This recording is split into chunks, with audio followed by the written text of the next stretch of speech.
ವರಿಷ್ಠರಾದಂತಹ ಸನ್ಮಾನ್ಯ ಯಡಿಯೂರಪ್ಪ ಸಾಹೇಬರು ಸಾವರ್ಕರ್ ರಥಯಾತ್ರೆಯನ್ನ ಮೈಸೂರಲ್ಲಿ ಉದ್ಘಾಟನೆ ಮಾಡಿದ್ರು. ಆ ರಥಯಾತ್ರೆ ಇವತ್ತು ಚಾಮರಾಜನಗರ ಗುಂಡ್ಲುಪೇಟೆ ಮೈಸೂರು ಗ್ರಾಮಾಂತರ ಗುಂಡ್ಲುಪೇಟೆ ಮುಗಿಸಿ ಇವತ್ತು ಚಾಮರಾಜನಗರಕ್ಕೆ ಬಂದಿದೆ.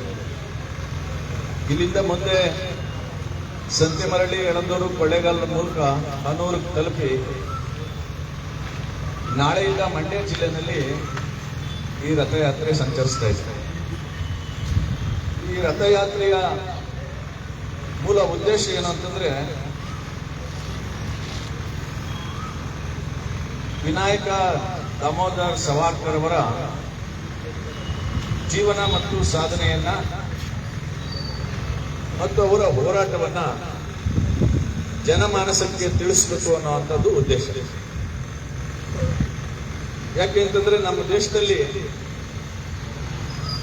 ಸ್ವಾತಂತ್ರ್ಯಕ್ಕೋಸ್ಕರ, ಈ ದೇಶದಲ್ಲಿ ಪರಿವರ್ತನೆ ಮಾಡಬೇಕು ಅನ್ನೋದಕ್ಕೋಸ್ಕರ, ದೇಶದ ಸಮಾನತೆಯ ಕಡೆಗೆ ನಡಿಬೇಕು ಅನ್ನೋದಕ್ಕೋಸ್ಕರ ಸಾಕಷ್ಟು ಜನ ಹೋರಾಟ ಮಾಡಿದ್ದಾರೆ. ಆದ್ರೆ ಎಷ್ಟೋ ಜನ ಇತಿಹಾಸದ ಗರ್ಭದಲ್ಲಿ ಔತ್ಕೊಂಡ್ಬಿಟ್ಟಿದ್ದಾರೆ. ಅದನ್ನ ಹೊರತೆಗಿತಕ್ಕಂಥ ಕೆಲಸವನ್ನ ವೀರ ಸಾವರ್ಕರ್ ಪ್ರತಿಷ್ಠಾನದ ವತಿಯಿಂದ ರಥಯಾತ್ರೆ ಮೂಲಕ ಇದನ್ನ ಮಾಡ್ತಾ ಇದ್ದೀವಿ. ಸಾವರ್ಕರ್ ಅವರ ನೈಜ ಜೀವನವನ್ನ ಪರಿಚಯ ಮಾಡಿಸುವಂತ ಕೆಲಸವನ್ನ ಈ ಪ್ರತಿಷ್ಠಾನ ಮಾಡ್ತಾ ಇದೆ. ಈ ಕಾರ್ಯಕ್ರಮದಲ್ಲಿ ಸಂಚಾಲಕರಾದಂತಹ ರಜತ್ ಅವರು ಸಾಕಷ್ಟು ವಿಚಾರಗಳನ್ನ ಮಾತಾಡಿದ್ದಾರೆ. ಕಾರ್ಯಕ್ರಮದ ಅಧ್ಯಕ್ಷತೆಯನ್ನ ಸುಂದರ್ ಅವರು, ಜಿಲ್ಲಾಧ್ಯಕ್ಷರಾದಂತಹ ಸುಂದರ್ ಅವರು ವಹಿಸಿಕೊಂಡಿದ್ದಾರೆ. ಯುವ ಮೋರ್ಚಾ ಹಾಗೂ ಈ ಜಾಥಾದ ಸಂಚಾಲಕರಾದಂತಹ ಅಶ್ವಿನ್ ಕುಮಾರ್ ಅವರು ವೇದಿಕೆ ಮೇಲಿದ್ದಾರೆ. ಎಲ್ಲ ಪ್ರಮುಖರು, ಮುಖಂಡರುಗಳು ಈ ಕಾರ್ಯಕ್ರಮದಲ್ಲಿ ಭಾಗವಹಿಸಿದ್ದಾರೆ. ಈ ಸಂದರ್ಭದಲ್ಲಿ ಒಂದೆರಡು ವಿಚಾರಗಳನ್ನ ನಿಮ್ಮ ಜೊತೆ ಹಂಚಿಕೊಳ್ಳಿಕ್ಕೆ ಬಯಸ್ತಾ ಇದ್ದಾರೆ. ಮೊದಲನೇದಾಗಿ, ಒಂದು ನನ್ನ ಸ್ಟ್ಯಾಂಡ್ ಅನ್ನ, ನನ್ನ ನಿಲುವನ್ನ ಸ್ಪಷ್ಟಪಡಿಸಿ ಆಮೇಲೆ ಮಾತಾಡ್ತೀನಿ. ನಾನು ಬೇಸಿಕಲಿ ಸಾವರ್ಕರ್ ವಾದಿ ಅಲ್ಲ. ನಾನು ಅಂಬೇಡ್ಕರ್ ವಾದಿ. ಅಂಬೇಡ್ಕರ್ ವಾದಿ ದೃಷ್ಟಿಕೋನದಲ್ಲಿ ವೀರ ಸಾವರ್ಕರ್ ಅವ್ರನ್ನ ನೋಡುವಂತಹ, ಅಧ್ಯಯನ ಮಾಡುವಂತಹ ಕೆಲಸನ ಶುರು ಮಾಡಿದಾಗ ನನಗೆ ಕಂಡಿರ್ತಕ್ಕಂಥ, ನನ್ನ ಅಧ್ಯಯನದಲ್ಲಿ ಕಂಡಿರ್ತಕ್ಕಂಥ ಒಂದಷ್ಟು ಬಹಳ ಮುಖ್ಯವಾದಂತಹ ಅಂಶಗಳನ್ನ, ಸಂಗತಿಗಳನ್ನ ನಮ್ಮೆಲ್ಲರ ಗಮನಕ್ಕೆ ತರಲಿಕ್ಕೆ ಬಯಸ್ತೇನೆ. ನೋಡಿ ಬಂಧುಗಳೇ, ಸಾವರ್ಕರ್ ಅವರು ಬದುಕಿದ್ದು ನಮ್ಮ ದೇಶದಲ್ಲಿ 82 ವರ್ಷ. ಮೇ 28, 1883ರಲ್ಲಿ ಅವರು ಜನಿಸಿದ್ದು. ಅವರು ತೀರ್ಕೊಂಡಿದ್ದು ಫೆಬ್ರವರಿ 26, 1966. 82, 83 ವರ್ಷ ಬದುಕಿದ್ದಂತ ವೀರ ಸಾವರ್ಕರ್ಗೆ ಬ್ರಿಟಿಷರು ಜೈಲುವಾಸ,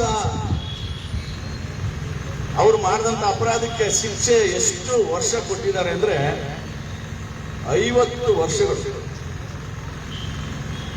ಅವರು ಬದುಕಿದ್ದು 82 ವರ್ಷ, 50 ವರ್ಷದ ಶಿಕ್ಷೆ. ಇದು ಯಾಕೆ ಹೀಗೆ ಅನ್ನೋದನ್ನ ನಾವು ಯೋಚನೆ ಮಾಡ್ಬೇಕಲ್ವಾ? 50 ವರ್ಷ ಶಿಕ್ಷೆ, ಇಮ್ಯಾಜಿನ್ ಮಾಡ್ಕೊಳ್ಳಿ. ಇದು ಯಾಕೆ ಹೀಗಾಯ್ತು ಅನ್ನೋದಕ್ಕೆ ಸಾವರ್ಕರ್ ಅವರ ಜೀವನದ 2 ಘಟ್ಟಗಳನ್ನ ನಾನು ಹೇಳಬೇಕು. 2 ಘಟ್ಟಗಳಲ್ಲಿ ಸಾಕಷ್ಟು ಪರಿವರ್ತನೆ ಆಗಿದ್ದಾರೆ ಅನ್ನೋದನ್ನ ನಾನು ತಮ್ಮ ಗಮನಕ್ಕೆ ತರಲಿಕ್ಕೆ ಬಯಸ್ತಾ ಇದ್ದೇನೆ. ವೀರ ಸಾವರ್ಕರ್ ಅವರು 1910ರಲ್ಲಿ ಬ್ರಿಟಿಷರಿಂದ ಅರೆಸ್ಟ್ ಆಗಿದ್ದರು. ಏನಕ್ಕೆ ಅರೆಸ್ಟ್ ಆಗಿದ್ದು ಇವರು ಅಂತಂದ್ರೆ, ಇವರು ಒಂದು ಪುಸ್ತಕ ಬರೀತಾರೆ. ನಾವು 1857 1857ರ ಯುದ್ಧವನ್ನ ನಾವೇನಂತ ಕರೆದಿದ್ದೀವಿ ಇತಿಹಾಸದಲ್ಲಿ ಅಂದ್ರೆ ಸಿಪಾಯಿ ಮ್ಯೂಟಿನಿ ಅಂತ, ಸೈನಿಕರ ದಂಗೆ ಅಂತ ನಾವು ಕರೆದಿದ್ದೀವಿ.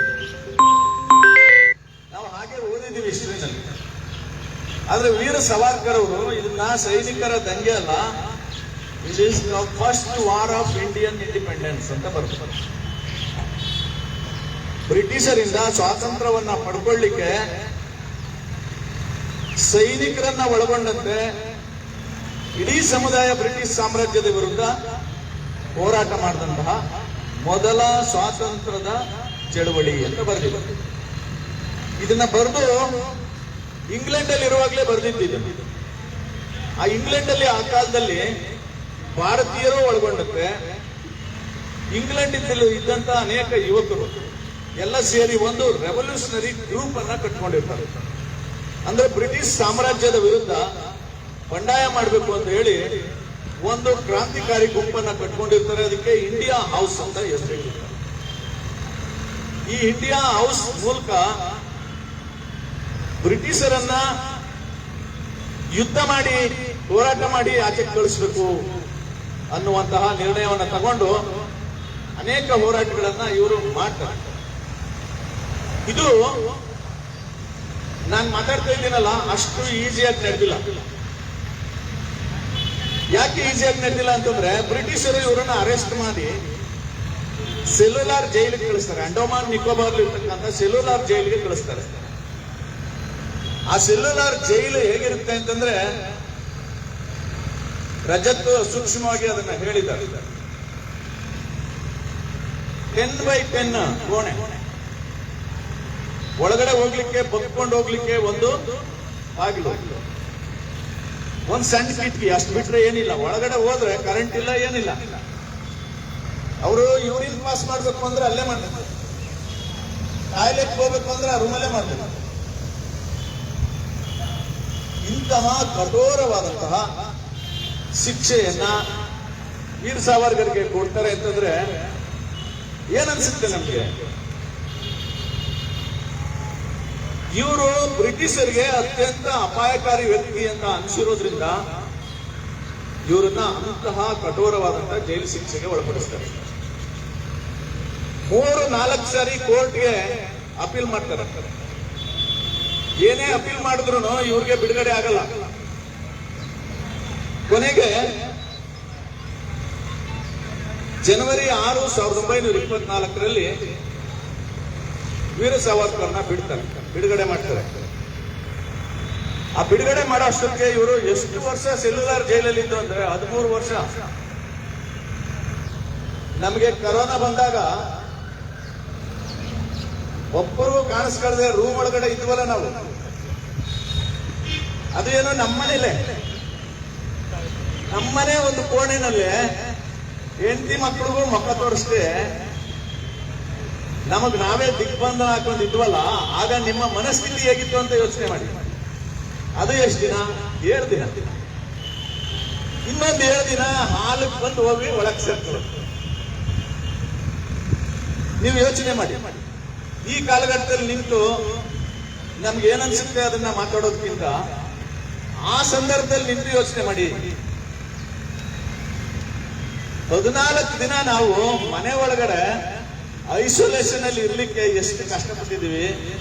ಅಂಥದ್ರಲ್ಲಿ 13 ವರ್ಷಗಳ ಕಾಲ ನಿರಂತರವಾಗಿ ಸೆಲ್ಯುಲಾರ್ ಜೈಲಲ್ಲಿ ಇದ್ರು ಅಂದ್ರೆ ಅವರು ಎಷ್ಟು ಕಷ್ಟಪಟ್ಟಿರ್ಬೋದು. ಅಂತಹ ಒಂದು ಕ್ರೂರ ಶಿಕ್ಷೆ ಕೊಡ್ಬೇಕಾದ್ರೆ ಬ್ರಿಟಿಷ್ ಅವರು ಯಾರು ಕೊಡ್ತಾ ಇದ್ರು? ಯಾರು ಅತ್ಯಂತ ಅಪಾಯಕಾರಿ ಅವರ ಆಡಳಿತಕ್ಕೆ ಅಂತ ಅನ್ಸಿದ್ಯೋ ಅವರು ಕೊಟ್ಟಿದ್ದಾರೆ. ಇನ್ನು ಉಳಿದವರೆಲ್ಲ ಎಲ್ಲಿಗೆ ಹೋಗಿದ್ದಾರೆ ಅರೆಸ್ಟ್ ಆಗಿ? ಸ್ವತಂತ್ರ ಹೋರಾಟಗಾರನ ಎಲ್ಲಿಟ್ಟಿದ್ರು?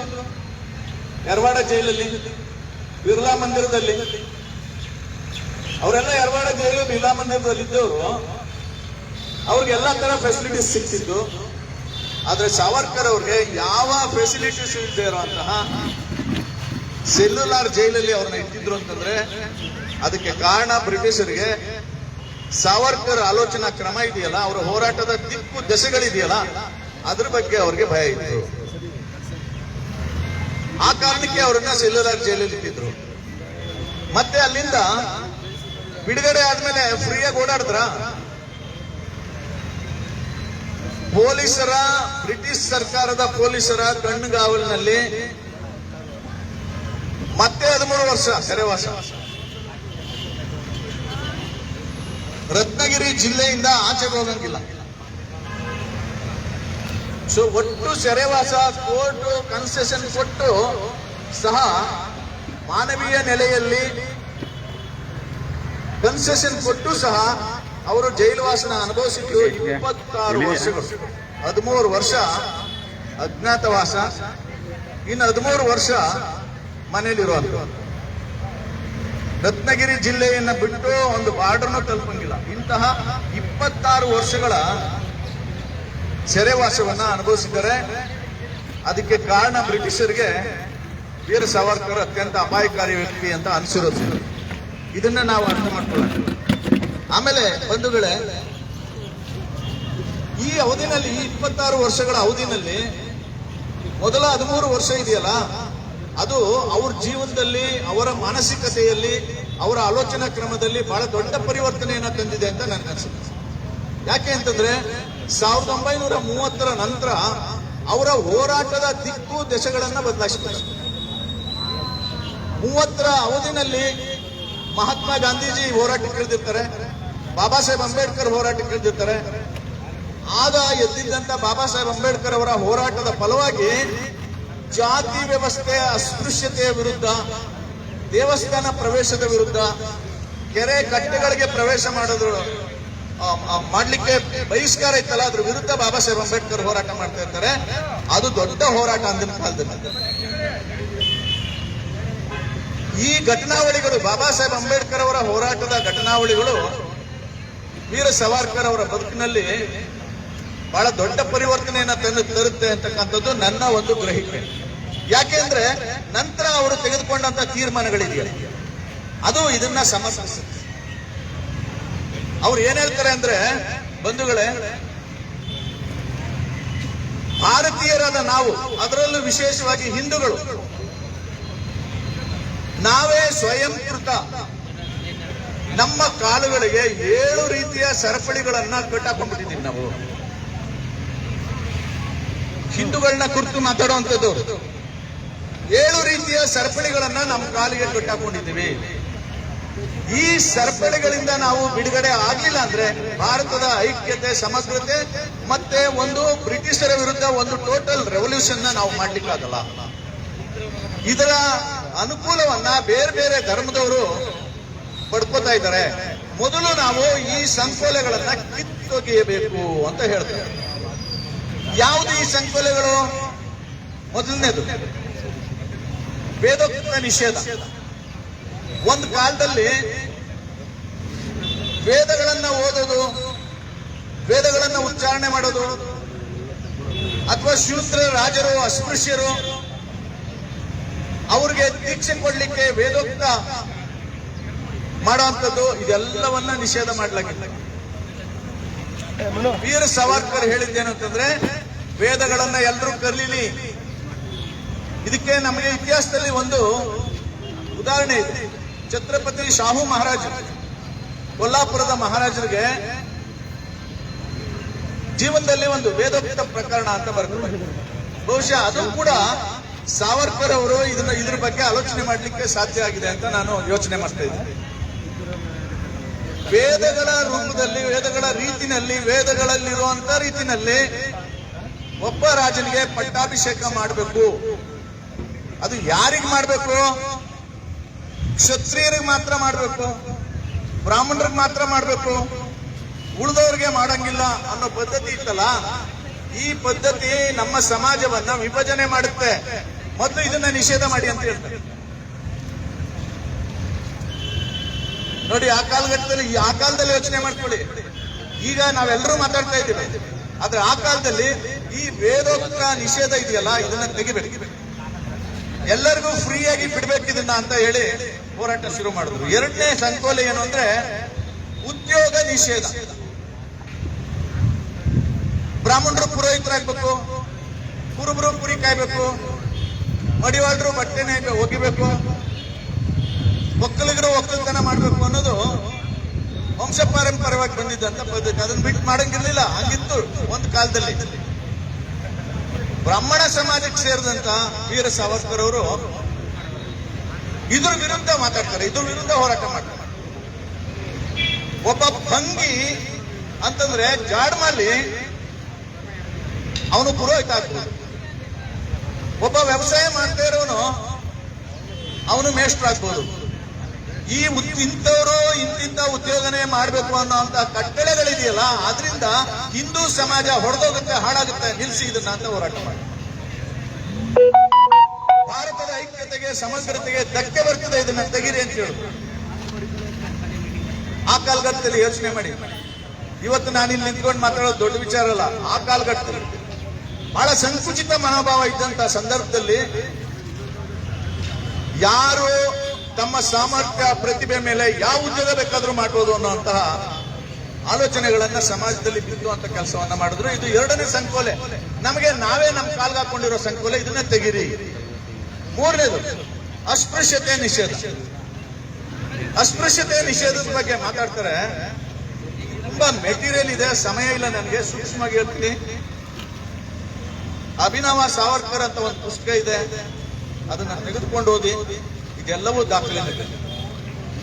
ಅಸ್ಪೃಶ್ಯತೆ ಬಗ್ಗೆ ಏನ್ ಹೇಳ್ತಾರೆ ಅಂದ್ರೆ, ಒಬ್ಬ ಮಹರ್ ಆಗಿದ್ದವನು, ಒಬ್ಬ ಮಾಂಗ್ ಆಗಿದ್ದವನು. ಮಹರ್ ಮಾಂಗ್ ಅಂದ್ರೆ ಹೊಲೆರು ಮಾದಿವಿ ಆಗಿರೋನು ಕ್ರಿಶ್ಚಿಯನ್ ಆದ್ರೆ, ಮುಸ್ಲಿಂ ಆಗ್ಬಿಟ್ರೆ ಜೊತೆಲಿ ಕೂತ್ಕೊಂಡು ಓದ್ತೀವಿ, ಜೊತೆಲಿ ಕೂತ್ಕೊಂಡು ಊಟ ಮಾಡ್ತೀವಿ. ಅದೇ ಒಬ್ಬ ನಮ್ಮ ಹಿಂದೂ ಸಮಾಜದ ಮಹರ್ ಮಾಂಗ್ ಹತ್ರ ಬಂದ್ರೆ ದೂರ ಓಡಿಸ್ತೀರಾ ನೀವು? ಆಮೇಲೆ ಒಬ್ಬ ಮಹರ್ ಮಾಂಗ್, ಒಬ್ಬ ಹೊಲೆರವನು, ಮಾದಿಗರು, ಜಾಡ್ಮಲ್ಯವನು ದೇವಸ್ಥಾನಕ್ಕೆ ಬಂದ್ಬಿಟ್ರೆ ಅಪವಿತ್ರ ಆಗುತ್ತೆ ದೇವರು ಅಂತ ಹೇಳ್ತಾ ಇದ್ದೀರಲ್ಲ. ಅವಾಗ ಏನ್ ಹೇಳ್ತಾರೆ ಗೊತ್ತಾ ಸಾವರ್ಕರ್ ಅವರು? ಒಬ್ಬ ಮಹರ್ ಮಾಂಗ್ ಭಂಗಿ ದೇವಸ್ಥಾನಕ್ಕೆ ಬಂದ್ರೆ ದೇವರು ಅಪವಿತ್ರ ಆಗ್ತದೆ ಅಂತ ಹೇಳ್ತಾ ಇದ್ದೀರಲ್ಲ, ನನ್ನ ಪ್ರಕಾರ ಆ ದೇವರೇ ಅಲ್ಲ.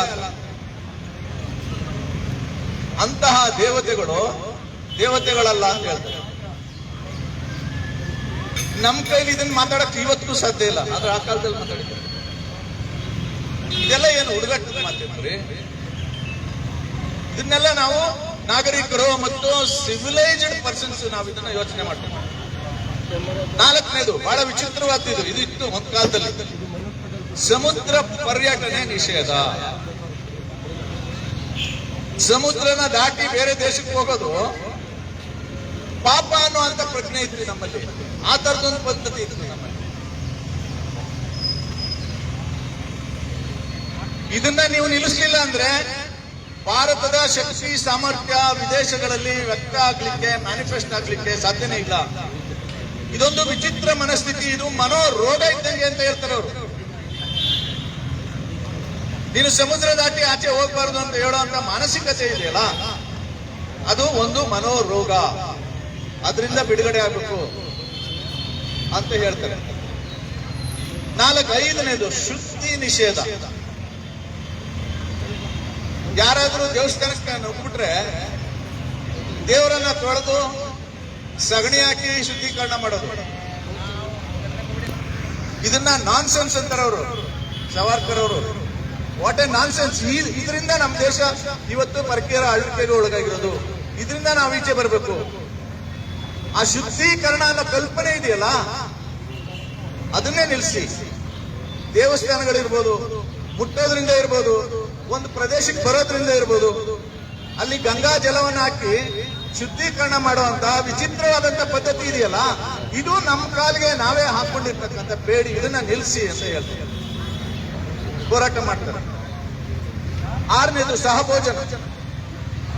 ನೋಡಿ, ಇವತ್ತು ಸಹಭೋಜನ ಮಾಡ್ಬೇಕು ಅಂದ್ರೆ ನಮಗೆ ಎಲ್ಲರೂ ಕೂತ್ಕೊಂಡು ಬ್ರಾಹ್ಮಣರು, ಒಕ್ಕಲಿಗರು, ಲಿಂಗಾಯತರು, ಒಲೆಯರು, ಮಾದಿಗರು, ನಾಯಕರು, ಉಪ್ಪಾರರು, ಕುಂಬಾರರು ಎಲ್ಲ ಕೂತ್ಕೊಂಡು ಜೊತೆಗೆ ಊಟ ಮಾಡ್ಬೇಕು ಅಂದ್ರೆ ಪಕ್ಕದಲ್ಲಿ ಕೂತಿರೋ ಯಾರ ಅಂತ ಯೋಚನೆ ಮಾಡ್ಬಿಡ್ತೀವಿ ಅಲ್ವಾ? ಸಹಭೋಜನ ಅನ್ನೋ ಹೆಸರಲ್ಲಿ ಕೂತ್ರೆ ನನ್ನ ಪಕ್ಕದಲ್ಲಿ ಯಾರಪ್ಪ ಕೂತಿರೋನು ಅಂತ ಯೋಚನೆ ಮಾಡ್ಬಿಡ್ತೀವಿ ನಾವು. ಇನ್ನು 30ರ ದಶಕದಲ್ಲಿ ಈ ಸಹಭೋಜನವನ್ನ ನಿಷೇಧ ಮಾಡಿದ್ದೀರಲ್ಲ, ಯಾರ ಜೊತೆ ಬೇಕಾದ್ರೂ ಕೂತ್ಕೊಂಡು ಊಟ ಮಾಡ್ಬೋದು. ಇನ್ನ ಒಂದು ಮಾತು ಹೇಳಿದ್ದಾರೆ, ನಮ್ಮಲ್ಲಿ ಒಂದು ಗಾದೆ ಮಾತಿದೆ, ಊಟ ತನ್ನಿಚ್ಛೆ, ನೋಟ ಹೊರನಿಚ್ಛೆ ಅಂತ ಮಾತಾಡ. ಇದನ್ನ ಆ ಕಾಲದಲ್ಲಿ ಹೇಳಿದ್ದಾರೆ. ಊಟ ಯಾವುದಕ್ಕೆ ಸಂಬಂಧಪಟ್ಟಿತ್ತು ಅಂದ್ರೆ ಡೈಜೆಷನ್ ಸಿಸ್ಟಮ್ಗೆ ಸಂಬಂಧಪಟ್ಟಿತ್ತು ಅಂತ ಹೇಳ್ತಾರೆ.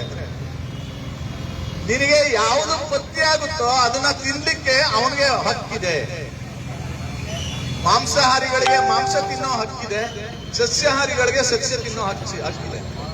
ಅದನ್ನ ನಿಷೇಧ ಮಾಡಿ ಸಹಭೋಜನವನ್ನ ನಿಷೇಧ ಮಾಡ್ತಕ್ಕಂಥದ್ದು, ನನ್ನ ಪಕ್ಕದಲ್ಲಿ ಶೂದ್ರ ಕೂತ್ಕೊಬಿಡ್ತಾನೆ ಅಂತ ಯೋಚನೆ ಮಾಡ್ತಕ್ಕಂಥದ್ದು ಇದೆಯಲ್ಲ, ಇದು ಹಿಂದೂಗಳ ಐಕ್ಯತೆಗೆ ಸಮಗ್ರತೆಗೆ ದೊಡ್ಡ ತೊಡಕಾಗಿದೆ, ಅರ್ಥ ಮಾಡ್ಕೊಳ್ಳಿ ಅಂತ ಹೇಳ್ತಾರೆ.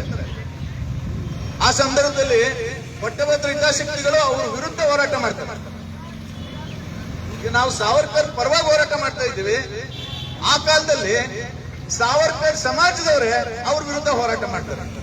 ಆದ್ರೆ ವಿಚಲಿತರಾಗ್ಲಿಲ್ಲ. ಯಾಕೆ ಅಂತಂದ್ರೆ ಈ ಸಂಕೋಲೆಗಳನ್ನ ಬಿಟ್ಟವರೆಗೂ ಬ್ರಿಟಿಷರಿಂದ ನಮಗೆ ಸ್ವಾತಂತ್ರ್ಯ ಸಿಕ್ಕಿದ್ರು ಸಹ ನಾವು ಮಾನಸಿಕ ಗುಲಾಮಗಿರಿಯಲ್ಲಿ ಸಿಕ್ಕಾಕೋತೀವಿ, ಹುಷಾರಂತ. ಇದೇ ಅಲ್ವಾ ಬಾಬಾ ಸಾಹೇಬ್ ಹೇಳಿದ್ದು, ಬಾಬಾ ಸಾಹೇಬ್ ಅಂಬೇಡ್ಕರ್ ಹೇಳಿದ್ದು ಇದೆ ಅಲ್ವಾ? ಸೊ ಇದು 6ನೇ ಸಂಕೋಲೆ. 7ನೇ ಇದು ಇನ್ನೂ ವಿಶೇಷ. ಆ ಕಾಲಘಟ್ಟದಲ್ಲಿ ಅಂತರ್ಜಾತಿ ಮದುವೆ ನಿಷೇಧ, ಆ ಪದ್ಧತಿ ಇದೆ. ಇದು ಒಂದು ಸಂಕೋಲೆ ಅಂತ. ಒಂದು ಗಂಡು ಒಂದು ಹೆಣ್ಣು ಮದುವೆ ಆಗ್ತಕ್ಕಂಥದ್ದು ಅವರ ಇಚ್ಛೆ. ನೀವ್ಯಾರು ಅದನ್ನ ತಡೆಯೋದಕ್ಕೆ? ಈಗ ನಾನ್ ಮಾತಾಡ್ತಿದ್ದೀನಲ್ಲ, ನಿಮಗೆ ಕಷ್ಟ ಆಗ್ತಾ ಇದೆ ಇದನ್ನ ಅರ್ಗಿಸ್ಕೊಳಕ್ಕೆ ತುಂಬಾ ಜನರಿಗೆ. ಬಟ್ ಸಾವರ್ಕರ್ ಹಂಗೆ ಆ ಕಾಲದಲ್ಲಿ ನಿರ್ಭೀತಿಯಿಂದ ಮಾತಾಡಿದ್ದಾರೆ. ಅಂತರ್ಜಾತಿ ವಿವಾಹಗಳನ್ನ ನಿಷೇಧ ಮಾಡ್ತೀವಿ, ಬಹಿಷ್ಕರಿಸ್ತೀವಿ ಅನ್ನೋದನ್ನ ನಿಲ್ಲಿಸಿ ಇವತ್ತು ಕೂಡ 21ನೇ ಶತಮಾನದಲ್ಲಿ ನಾವು ಮರ್ಯಾದೆ ಹತ್ಯೆ ನೋಡ್ತಾ ಇದ್ದೀವಿ. ಮಂಡ್ಯ ಜಿಲ್ಲೆನಲ್ಲಿ ಮರ್ಯಾದೆ ಹತ್ಯೆ, ಒಬ್ಬ ಶೆಡ್ಯೂಲ್ ಕಾಸ್ಟ್ ಹುಡುಗ ಒಕ್ಕಲಿಗರ ಹುಡುಗಿನ ಮದುವೆ ಆದ ಅಂತ ಸಾಯಿಸ್ಬಿಟ್ರು, ಪಿರಿಯಾಪಟ್ಟಣದಲ್ಲಿ ಸಾಯಿಸ್ಬಿಟ್ರು. ಹಂಗಿದೆ ನಮ್ಮ ಮಾನಸಿಕತೆ 21ನೇ ಶತಮಾನದಲ್ಲಿ, ಆಧುನಿಕ ಯುಗದಲ್ಲಿ. ಆದ್ರೆ ಆ ಕಾಲದಲ್ಲೇನೆ ಸಾವರ್ಕರ್ ಅವರು ಗಂಡು ಹೆಣ್ಣು ತಾವಿಬ್ರು ಒಪ್ಕೊಂಡ್ರೆ ಮದುವೆ ಆಗ್ತಾರೆ, ಅದನ್ನ ತಡಿಬೇಡಿ, ಜಾತಿ ಆಧಾರದ ಮೇಲೆ ಅದನ್ನ ತಡಿಬೇಡಿ, ಇದು ನಮ್ಮ ಸಮಾಜವನ್ನ ಒಡೆಯುತ್ತೆ, ನಮ್ಮ ಐಕ್ಯತೆಗೆ ಭಂಗ ತರುತ್ತೆ ಅಂತ ಹೇಳ್ತಾರೆ. ಈ ತರ 7 ಸಂಕೋಲೆಗಳನ್ನ ಏನ್ ಹೇಳ್ತಾರೆ ಅಂದ್ರೆ ಸಾವರ್ಕರ್ ಅವರು, ವಿದೇಶಿ ಸಂಕೋಲೆಗಳಲ್ಲ ಇವು, ಸ್ವದೇಶಿಯರಾದಂತ ನಾವು ಹಾಕೊಂಡಿರ್ತಕ್ಕಂಥ ಸಂಕೋಲೆಗಳು.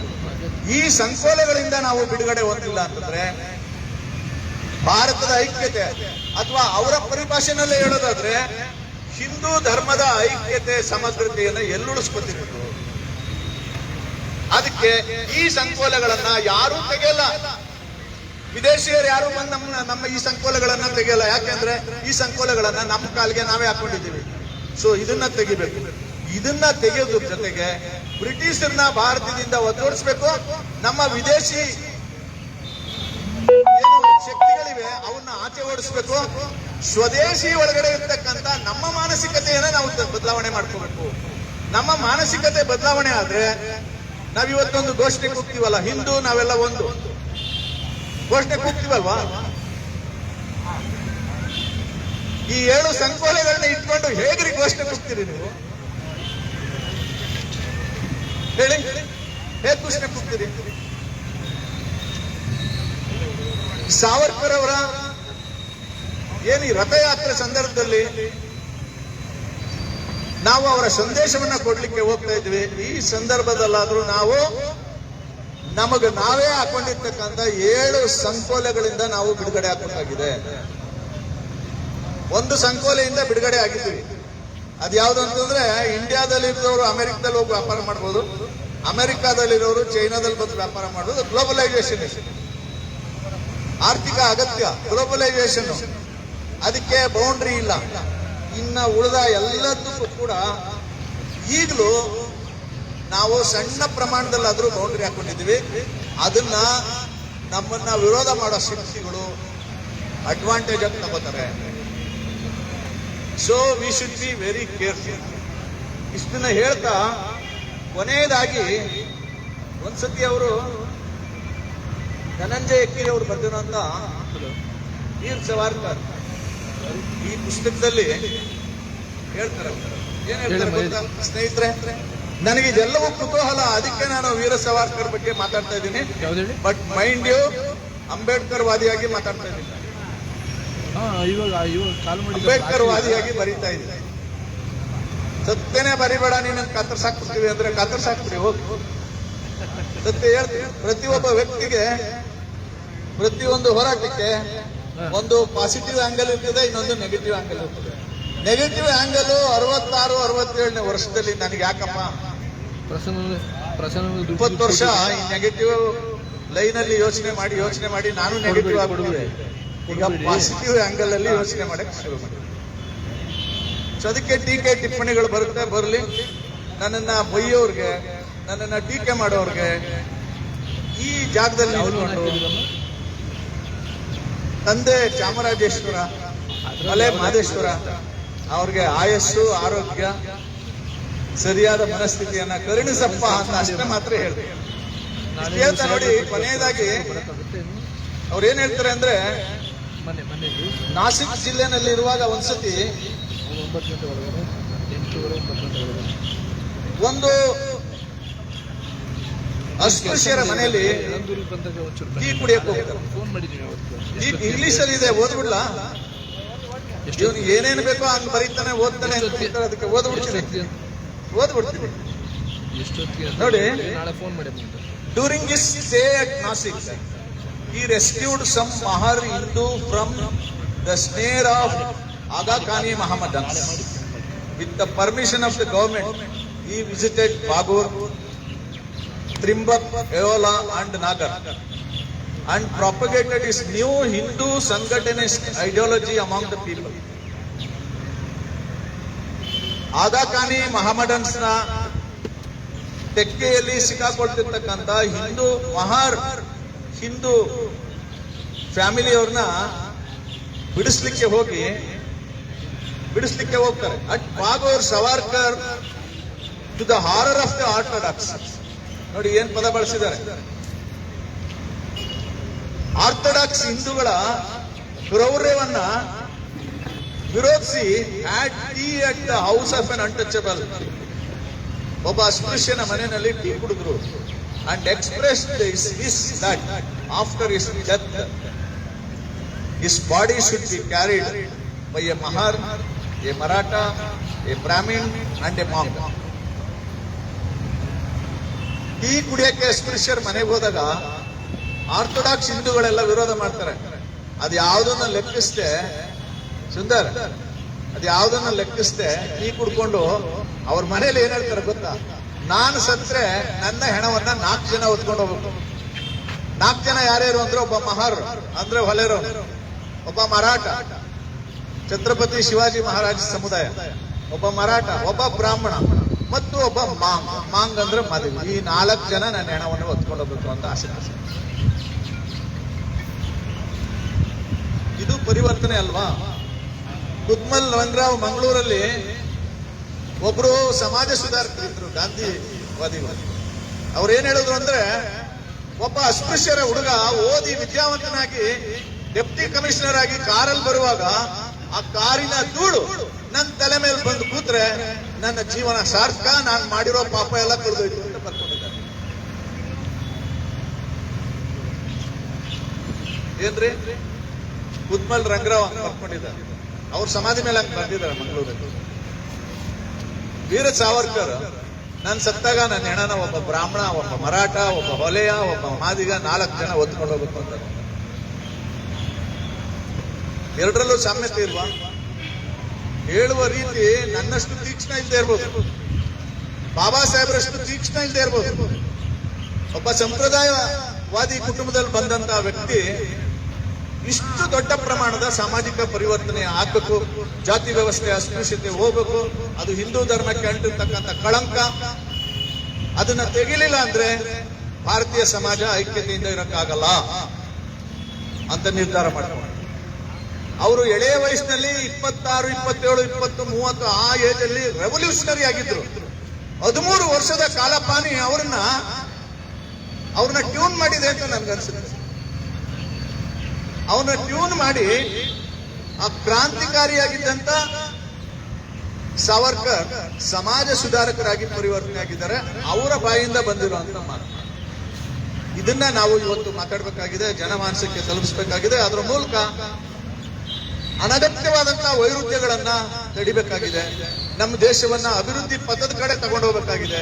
ಆ ದಿಕ್ಕಿನಲ್ಲಿ ಈ ಒಂದು ಸಾವರ್ಕರ್ ರಥಯಾತ್ರೆ ಯಶಸ್ವಿಯಾಗ್ಲಿ ಅಂತ ಹೇಳ್ತಾ ಈ ವೇದಿಕೆಯಲ್ಲಿ ಒಂದಷ್ಟು ವಿಚಾರಗಳನ್ನ ನಿಮ್ ಜೊತೆ ಹಂಚಿಕೊಳ್ಳಿಕ್ಕೆ ಅವಕಾಶ ಮಾಡಿಕೊಟ್ಟಂತ ವೀರ ಸಾವರ್ಕರ್ ಪ್ರತಿಷ್ಠಾನ ಮೈಸೂರು ಇವರಿಗೆ ಮತ್ತು ಯುವ ಮೋರ್ಚಾದ ಗೆಳೆಯರಿಗೆ, ಈ ರಥಯಾತ್ರೆಯ ಏನು ಸಂಚಾಲಕರು ಮತ್ತು ಸಹ ಸಂಚಾಲಕರಿಗೆ, ತಮ್ಮೆಲ್ಲರಿಗೂ ನನ್ನ ಮಾತುಗಳನ್ನು ಕೇಳಿಸ್ಕೊಂಡಂತ ತಮ್ಮೆಲ್ಲರಿಗೆ, ಮಾಧ್ಯಮದ ಗೆಳೆಯರಿಗೆ ಗೌರವಪೂರ್ವಕ ಕೃತಜ್ಞತೆಗಳನ್ನು ಸಲ್ಲಿಸ್ತಾ ನನ್ನ ಮಾತನ್ನ ಮುಗಿಸ್ತೇನೆ. ಭಾರತ್ ಮಾತಾ ಕಿ. ನಮಸ್ಕಾರ.